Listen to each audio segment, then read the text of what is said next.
एक समय की बात है, रात का समय था। किसी के घर में से किसी औरत के चीखने चिल्लाने की आवाजें आ रही थी। वो घर एक रेखा नाम की औरत का था। वो अपनी सास और पति से रो रो कर कह रही थी, मुझे मत मारो, मुझे मत मारो, इसमें मेरा क्या दोष कि मैं माँ नहीं बन सकती।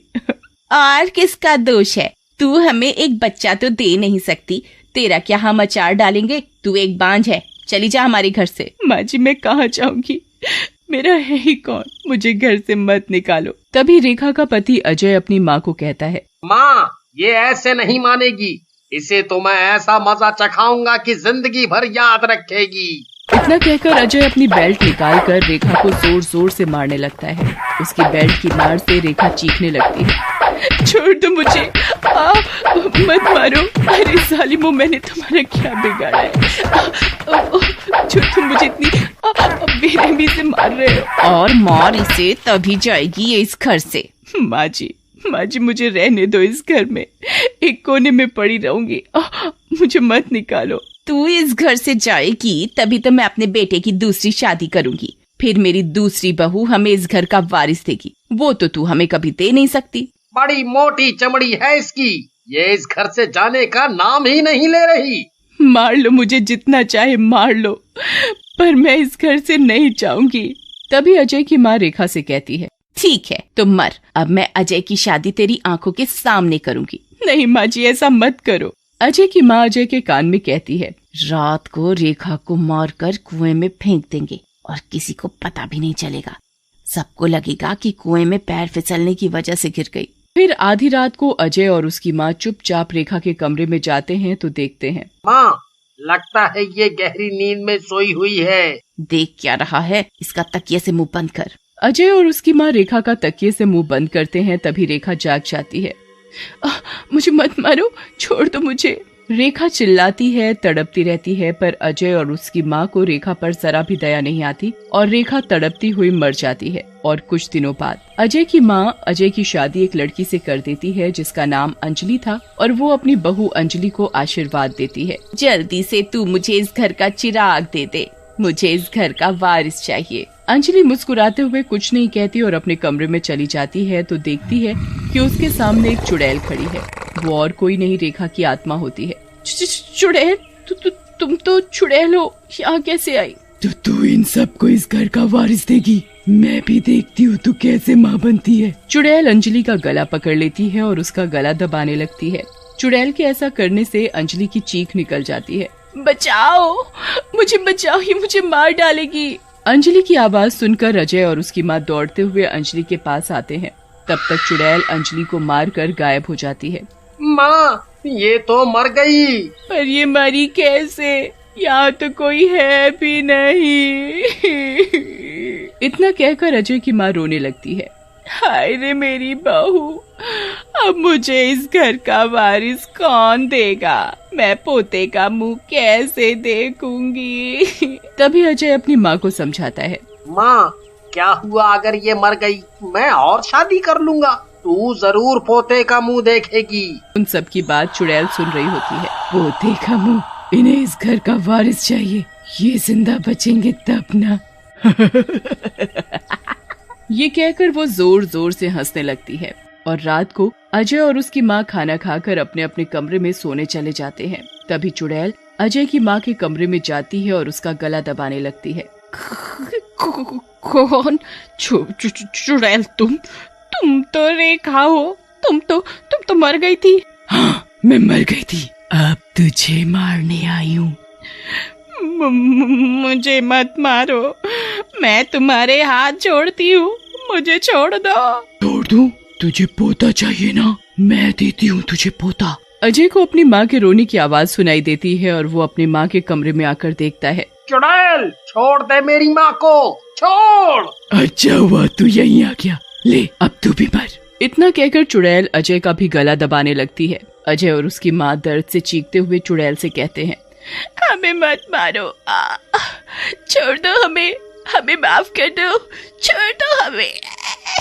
पर चुड़ैल अजय और उसकी माँ की एक नहीं सुनती और उन दोनों को मार देती है और वहाँ से चली जाती है और वो घर खाली पड़ा रह जाता है। कुछ समय बाद विनय और उसकी पत्नी लता अपने 5 साल के बेटे प्रिंस के साथ एक किराए के घर में रहते थे। एक दिन की बात है, विनय अपनी पत्नी को बताता है, लता, मुझे एक बहुत ही अच्छा और बढ़िया घर बड़े ही सस्ते दामों में मिल गया है। अब हमें इस छोटे से घर में नहीं रहना पड़ेगा। ये तो बड़ी ही अच्छी बात है, पर मुझे एक बात समझ में नहीं आ रही कि हमें ये घर इतना सस्ता कैसे मिल गया। अरे ये तो अच्छी बात है कि हमें सस्ता और अच्छा घर मिल गया। अब तुम ज्यादा मत सोचो, कल ही हम उस नए घर में शिफ्ट हो जाएंगे। और अगले दिन विनय और लता अपने नए घर में शिफ्ट हो जाते हैं। विनय घर की सफाई में लग जाता है और लता प्रिंस को दूध पिलाने लग जाती है। प्रिंस बेटा, तुम दूध पी लो, तुमने बहुत देर से कुछ नहीं खाया, तुम्हें भूख भी लगी होगी। अभी तुम दूध पी लो, फिर जब खाना बन जाएगा तब मैं तुम्हें खाना खिला दूंगी। ठीक है मम्मी। मम्मी, मैं अपनी साइकिल चला लूं? हाँ, चला लो, जब तक मैं घर की सफाई कर लूं। ये कहकर लता घर की सफाई में लग जाती है। प्रिंस अपनी साइकिल चलाने में लग जाता है। तभी चुड़ैल प्रिंस के पास आती है और उसे बड़े प्यार से देखने लगती है, जैसे मानो प्रिंस उसका ही बच्चा हो।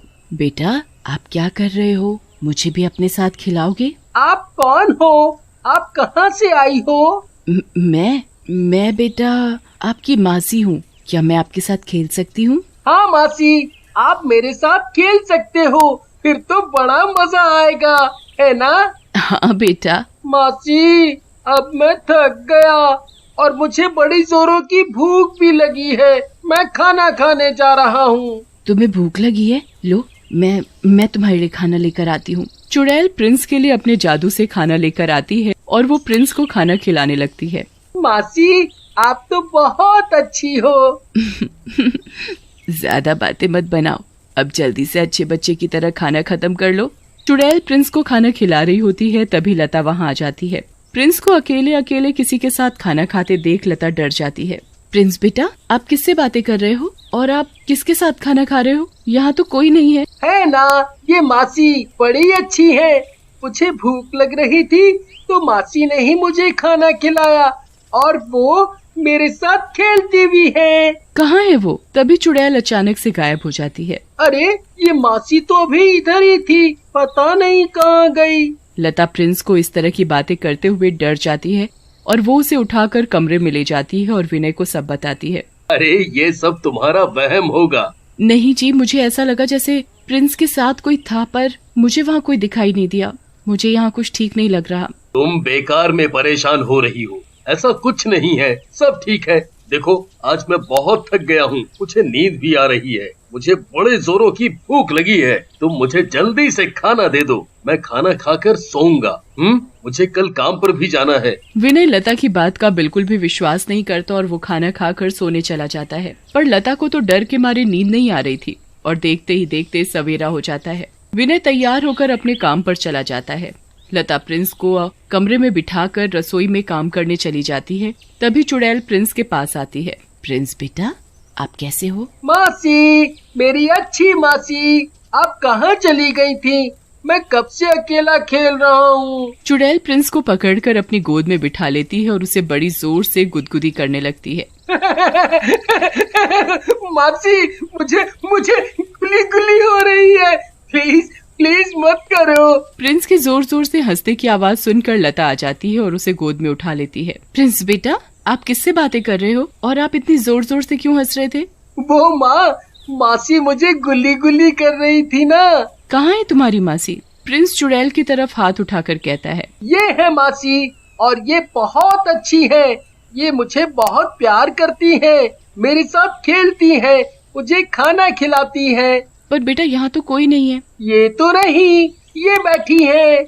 लता बुरी तरह डर जाती है और वो प्रिंस को अपनी गोद में उठा लेती है। फिर वो विनय को फोन करके घर बुलाती है। हेलो विनय, आप घर जल्दी आ जाओ और पास वाले मंदिर में जो पुजारी जी हैं उन्हें लेते आना।